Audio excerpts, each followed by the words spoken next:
আমাদের আরেক ভাই আরেকটি প্রশ্ন করছেন যে প্রশ্নটি হচ্ছে এমপি, মন্ত্রী, প্রধানমন্ত্রী এরা যদি রাষ্ট্রের কোনো সম্পদ মেরে খায়, আমরা জানি রাষ্ট্রের সম্পদ সমস্ত জনগণের, আর আমরা এটাও জানি বান্দার হক আল্লাহ মাফ করবেন না। এখন প্রশ্ন হলো কোটি কোটি জনগণ তারা কয়জনের কাছে মাফ চাবে? সবার কাছে মাফ চাওয়াটা তো সম্ভব নয়। এটা সমাধান কি? বড় গুরুত্বপূর্ণ একটি প্রশ্ন। আমরা দেখি প্রায় সময় আমাদের দেশে বড় বড় মন্ত্রী, এমপি বা রাষ্ট্রীয় গুরুত্বপূর্ণ ব্যক্তিবর্গ তারা রাষ্ট্রীয় সম্পদকে আত্মসাৎ করে, অন্যায়ভাবে ভোগ করে থাকে। এখন ভাইয়ের প্রশ্ন হচ্ছে যে এই সম্পদ তো জনগণের, তাহলে এত কোটি কোটি জনগণের সম্পদের কার কাছে মাপ চাবে? মাপ তো চাওয়া লাগবে ব্যক্তির কাছে, এত মানুষের কাছে মাপ চাবে কিভাবে?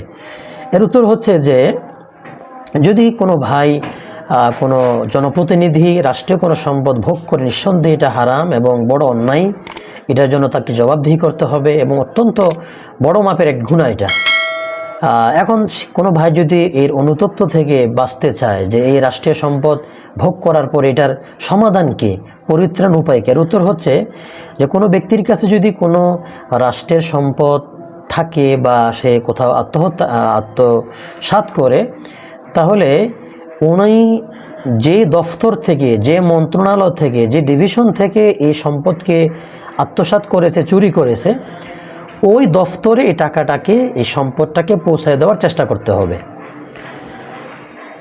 আর যদি দেখে যে না, আমি কোনোভাবেই ওই জায়গাতে নির্দিষ্ট ওই স্থানে দিতে পারছি না বা দিতে গেলে এই টাকাটা অন্যায়ভাবে অন্যরা ভোগ করে ফেলবে, তাহলে এই সম্পদটা সরকার জনগণের কল্যাণে যে যে খাতগুলোতে জনগণের জন্য ব্যবহার করত, এই সমস্ত রাস্তা, কালভার্ট এরকম কোনো জায়গাতে যদি ওই সম্পদ খরচ করে দেয়, তাহলে আশা করা যায় এটা আদায় হয়ে যাবে। এরপরেও যদি এটাও সম্ভব কোনোভাবে না হয়, তাহলে এটাকে স্বাভাবিক সদকা করে দিতে হবে যারা সদকার উপযুক্ত তাদের কাছে।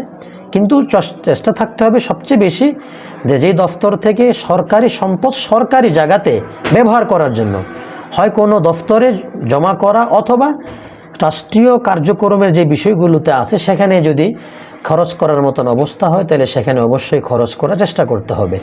কিন্তু যদি এটা করতে গিয়ে তার কোনো সমস্যা সৃষ্টি হয়ে থাকে বা তার বিপদের সমস্যা, এরকম কোনো জটিলতা আসলে তখন সদকা করে দিলে এবং আল্লাহর কাছে অনেক বেশি পরিমাণে যদি তওবা ইস্তেগফার করে, আশা করা যায় আল্লাহ তাআলা মাফ করবেন এবং এর থেকে পরিত্রাণের কোনো উপায় ইনশাআল্লাহ হয়ে যাবে। আল্লাহ তাআলা আমাদেরকে বা যে ভাইয়েরা এগুলো করছেন তাদেরকেও সুবুদ্ধি এবং সুমতি দান করেন। আমিন।